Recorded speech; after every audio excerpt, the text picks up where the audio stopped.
Bahrain, a divided country.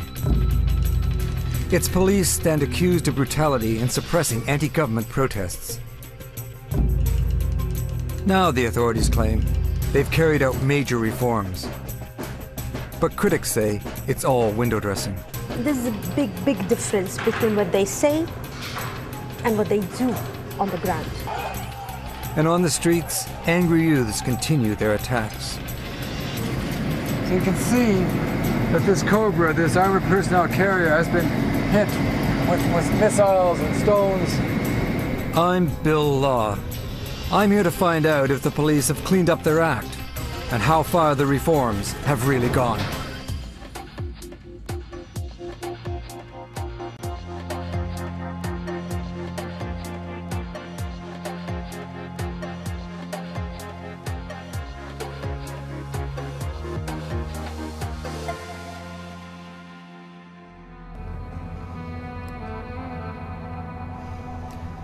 Bahrain, a former British colony in the Arabian Gulf with a reputation for tolerance and openness. I know this island kingdom and its people well. I've been coming for 6 years to report on tensions between the majority Shia Muslim population and its Sunni Muslim ruling family. And I remember the first time that I came, somebody said, "This is the pearl of the Gulf." And when you're sitting here on an evening like this, overlooking one of the harbors, you think, yeah, that's a very good description. But there's another side to the story, an underbelly, if you will. In the past, I've reported on deaths in custody, the heavy use of tear gas, the arbitrary arrests, and the beatings of peaceful demonstrators. For a long time, I've been asking for access to make a film about the police and how they deal with protesters. Finally, the official permissions came through. We were told we could come to Bahrain to film with the police. But this was never going to be an easy assignment. The government is suspicious of foreign journalists like me. Our camera was impounded at the airport. There were attempts to limit our visas, and we were followed by plainclothes police wherever we went. Since early this morning, we've been followed by a car. I've written down the reg number. It's a 23950. Now, the government talks about how this is a free and open society. It encourages dissent. But every once in a while, you get a taste of a police state. Now, for us as journalists, foreign journalists, it's not really a problem. But for the people living here, it can be a big problem. We don't carry identity cards. In the UK, we don't have... I know, I'm telling you, we don't have identity cards in the United Kingdom. We've just been stopped by the police. Excuse me, they've asked us to stop filming. Stop the camera. So we're going to stop filming now. And speak with him. Yeah, we'll talk to you. After a 45-minute standoff, calls to the Bahraini authorities, and the intervention of British diplomats, we were finally allowed on our way. There was a game being played out.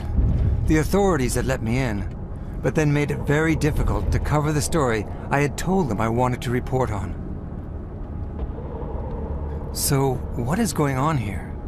The fabulously wealthy Sunni al-Khalifas have ruled Bahrain pretty much autocratically for more than 200 years.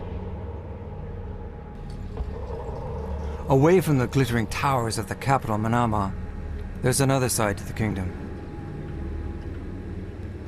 On the outskirts of the city, the villages where mostly Shia Bahrainis live. Many Shia suffer from discrimination, poverty, and unemployment.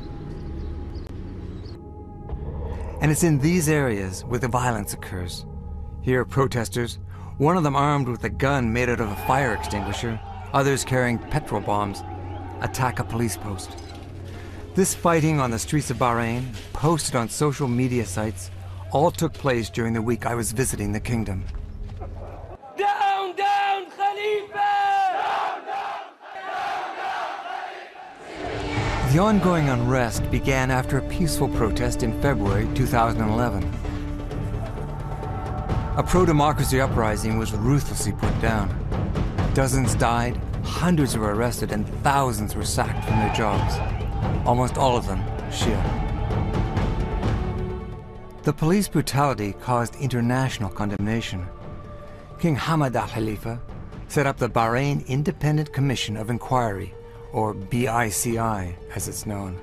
Its damning report, which the king accepted in full, called for sweeping reforms. Here!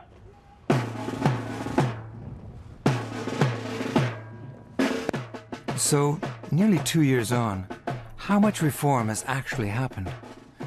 Well, they've set up a unit that I'm told is investigating police wrongdoing. And to show just how open they are, after some negotiation, the Ministry of Interior decided to let me film at the Royal Police Academy, where new training methods are being developed.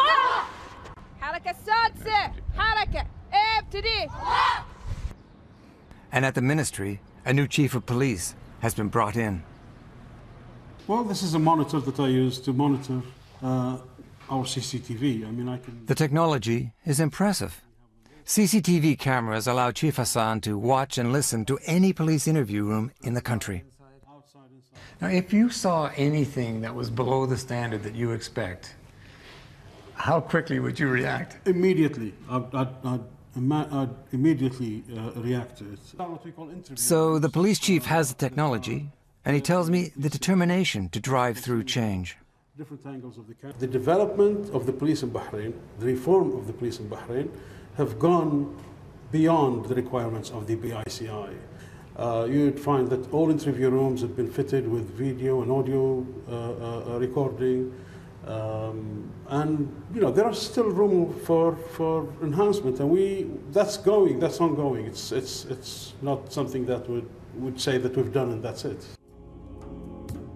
But despite those cameras in every police station and assurances of procedures being followed, as we were preparing this report, a new allegation emerged. I'm watching a video shot by a police officer and posted by him on his Facebook page, presumably to boast about his methods of securing a confession. It shows the interrogation of a young Shia called Hussein Ali Marhoun.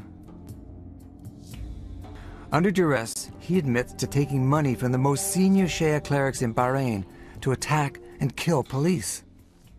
But clearly, the guy is terrified, and it appears that he's been already coached to answer the questions. The policeman asks Ali Marhoun who gave him his orders. He replies Isa Kassim and Ali Salman, the two leading Shia clerics in the country. عشان يقولون قتلكم. تقتلونا؟ والله زين. كم يعطونكم؟ 10 في اليوم. 10 في اليوم؟ متأكد؟ The video ends with the police officer asking Ali Marhoun 2 questions. Will you tell the same story in court? Yes, he says. And were you mistreated in any way? No, he replies. But the wound on his shoulder suggests otherwise. The video, which came out a week before I arrived, proved an embarrassment to the police, especially with all those CCTV cameras that are now in place. There are video recordings now of the police interviews with suspects. One video, which was uploaded onto Facebook by a police officer, his name is Abdul Rahman Al-Manai. This is very recently. It shows a clearly terrified young man effectively answering questions that he'd been coached to give and making some very serious allegations against senior members of the Shia community, clerics indeed. When you saw that video as the chief of police, what was your reaction? When I saw that video, I was outraged, because that actually does not represent our principles, does not represent what we stand for. Immediately there was a decision to suspend that officer, actually, and to arrest whoever is involved in that incident, and they have been actually referred to the public prosecutor. Their case is being now reviewed by the public prosecutor in preparation for them to be taken to court. Do you think there are other people involved in what appears to have been the beating of this suspect? Of course, there's the guy who was actually talking to him, and there's the guy who's actually filming it or videoing it. But wouldn't that be picked up anyway with a video camera in the room? And the police, well, that's not in the interview room. That was taken in the corridor. So that was shot outside the video room. Okay. And now, actually, we have a plan to have all corridors actually, fixed with CCTV. You have to wonder if his solution, installing more cameras, really addresses the culture of impunity. Arriving for Friday prayers at his mosque in the town of Diraz, this is Sheikh Isa Qasim, the spiritual leader of Bahrain's Shia community, and one of the men accused of offering money to Ali Marhoun. The Sheikh is a controversial figure. His sermons openly challenge the government's claims that it's embarked on serious reforms, but he couches his criticisms carefully. His followers, and thousands come every Friday, are less cautious, demanding an end to the wealthy elite that rules over them.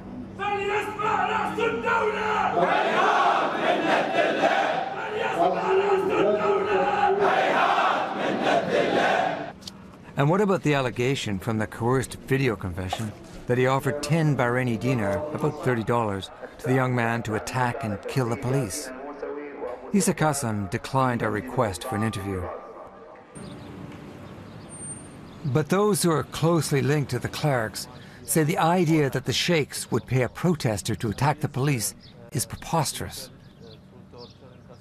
Halil Marzouk is a leader of Wafaq, the main Shia political party.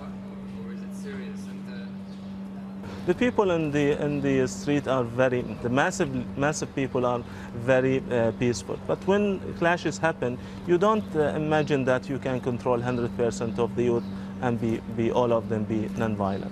And the means of violence they are using, cocktail Molotov, which we don't agree with. It's still basic means. It's happening everywhere.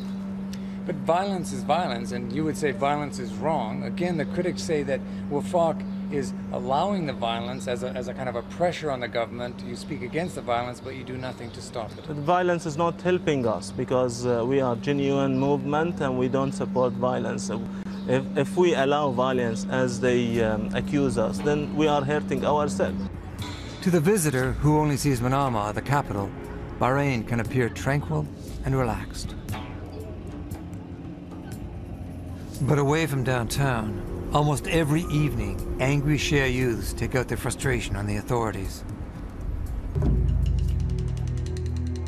The police do have a dangerous job. In July, an officer was killed by an improvised bomb.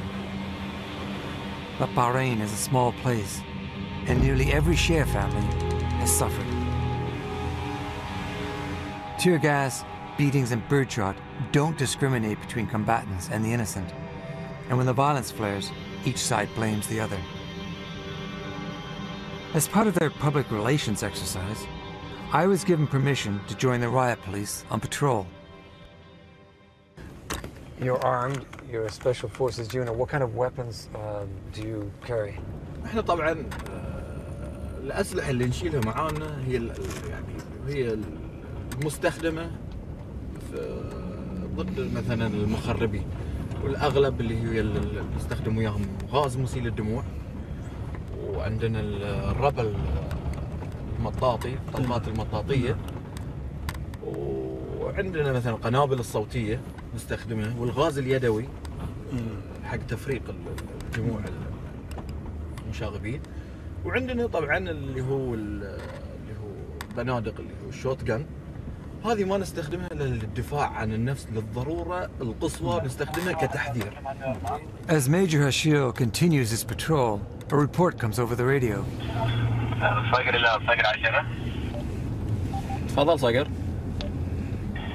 المحافظة الشمالية سيدك. Burning tires at a flashpoint, Badea Highway. But by the time we arrive at the scene, the police have already pushed the tires to the side of the road.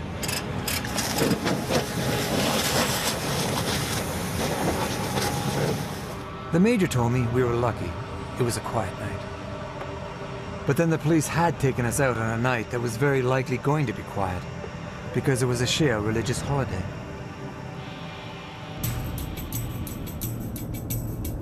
For several days, we'd been kept under close surveillance and were twice detained on the roadside. Then we got that invitation to film with the police patrol. Were the tactics changing? Indeed they were. The men from the ministry decided they were going to give us exclusive access to some of their key facilities to show how transparent they really are. They even took us to jail, just visiting. We're heading south of Manama to the famous or infamous Jao prison. Jao is where many of the protesters are held. As far as I know, we're the first foreign film crew that's been allowed into Jao or perhaps any other prison in Bahrain. And we're following a police officer. He's leading us there. It's to say a rather good feeling for us to be following the police rather than the police following us, because that's what they've been doing the past several days. So we kind of turned things around. But when we got there, our tour with the prison governor didn't quite go as we had hoped. Well, this is a new facility.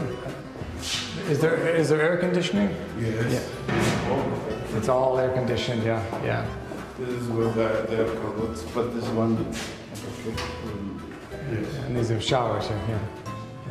Okay. For this people. So this is the dining room, Yes. and I felt a bit of a celebrity. The police filming us, filming them. But wherever we were taken, there were no prisoners to be seen. And we have a ward here, 4 beds. Okay. Maybe it was just a misunderstanding. Or perhaps they had a good reason for not wanting us to meet any inmates. But it was a frustrating tour. And he provides There are more than 1,400 prisoners in Jao, many of them Shia opponents of the government. We didn't see any of them. The man responsible for the judiciary which puts people in Bahrain's jails is the Minister of Justice. He's another powerful member of the ruling family, someone I'd first interviewed 4 years ago, Sheikh Khalid Al-Hanifi. Thank you very much, thank you. He tells me that citizens now have several avenues they can use to pursue complaints against the police. They can go to a police station. They can go to the public prosecution and the special investigation unit. They go to the press. They can go everywhere. But will they get satisfaction? Will they get their cases addressed? What I really see is that there has been lots of cases that have been investigated and policemen have been held accountable for the abuses that have been done. Well, one of the criticisms that I've heard is about the harsh sentences that have been handed out to protesters and the light sentences given to police. Police have, in some cases, committed very, very serious crimes. Let me put it this way. If there is any kind of a crime that is entailing violence or abuse, this is something intolerable. But the criticism is that the protesters, the rioters, are receiving very harsh sentences, 15 years, in some cases longer terms, concurrent sentences, whereas the police officers would get 7 years, for example, for a case where an individual was beaten to death in a cell. And other cases where the sentence is knocked down on appeal from 7 years to 6 months.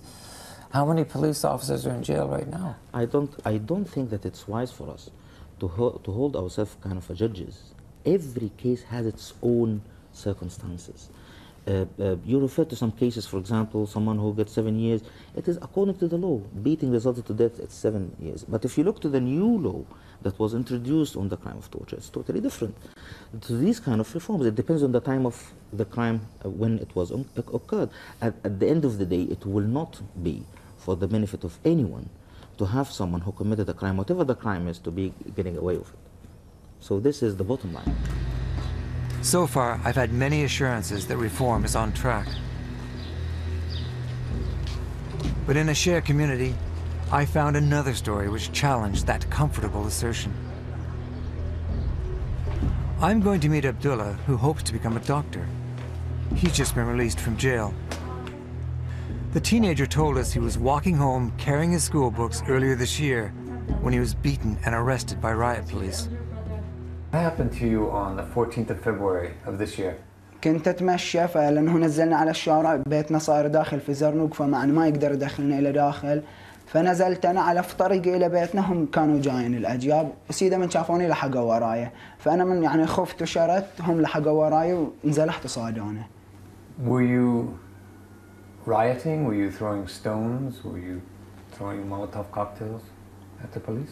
بالعكس بل كنت حامل الكتب الدراسية بعدين رجعت مع زميلي وكنت ذاهب إلى المنزل يعني من هي فترة الدراسية وراجع إلى المنزل ولا يعني لم أكن أدري بوجود أي فعاليات احتجاجية في المنطقة. He says he was taken to a police station, beaten again, and forced to sign a confession he hadn't read.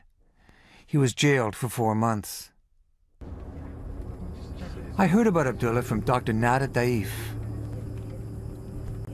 I first met her last year when she told me how in 2011 she had been arrested, tortured, and forced to sign a false confession. All because she'd gone to the aid of peaceful protesters who'd been injured by police and soldiers. She now runs a charity that works with victims of police violence. You know what, there's no words that can say, you just met the kid. He's a kid, for God's sake.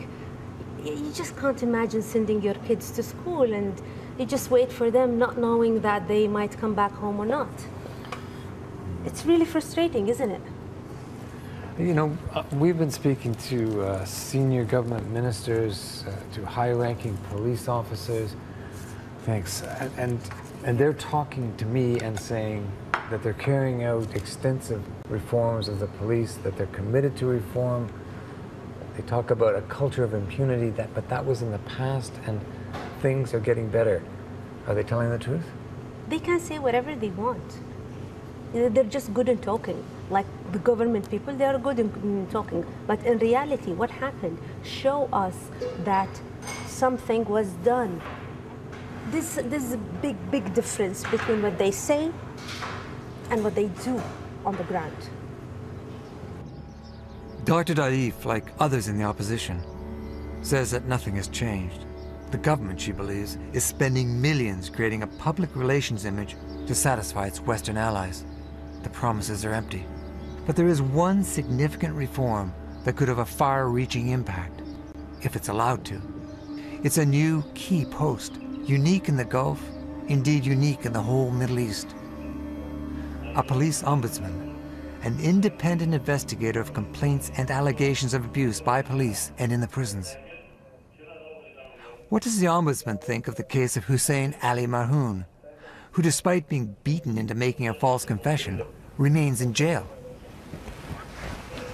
Definitely it's unacceptable, and we keep our close eye on this case. Can you confirm that your office has been in touch with this young man at this stage? As I mentioned, we are in the launch, and we're focusing the cases coming on to this office on the priority now, but we are keeping our eyes close to this case, and we are sure that this case is taking the right way to have justice for both. But critics are going to say that you will never be truly independent, that this is effectively window dressing, and that the abuses will continue. What do you say to that criticism? I'm saying to them, wait for our public report and give us the chance to approve this under our office. But in the Shia villages, daubed with anti-government graffiti, very few people are prepared to give the ombudsman, or indeed the government, any chance. Anger against the ruling elite and the police runs deep. And the new ombudsman, despite his insistence of independence, is seen as part of that establishment. Would Abdullah, the young student picked up on his way home from studying, would he take his complaints to the ombudsman now? I interviewed the police ombudsman. He told me that he will investigate the kinds of things that happened to your son. Would you go to him and tell him what happened to your son? أعتقد لا فائدة من أي شكوى في ظل وضع مثل هذا الوضع بوجود الكثير من القوانين دون أن تفعل على الأرض. المشكلة تكمن في الهد، في الرأس. في النظام مشكلة كبيرة. So you won't go to the ombudsman? لا، لأن أعتقد لا فائدة، والتجارب كثيرة موجودة، قدمت عدة شكاوي دون أي نتيجة. Abdullah's reluctance to complain to the police ombudsman shows just how far Bahrain's journey towards reconciliation still has to go. So, at the end of a week in the kingdom, you could say I've looked at both sides of the street. On the one side, a Shia majority, many living in fear of their own police. On the other, the police facing almost daily violence. The authorities have been keen to tell me that they're pursuing reform with vigor. But they still need to prove that those reforms run any deeper than a public relations exercise.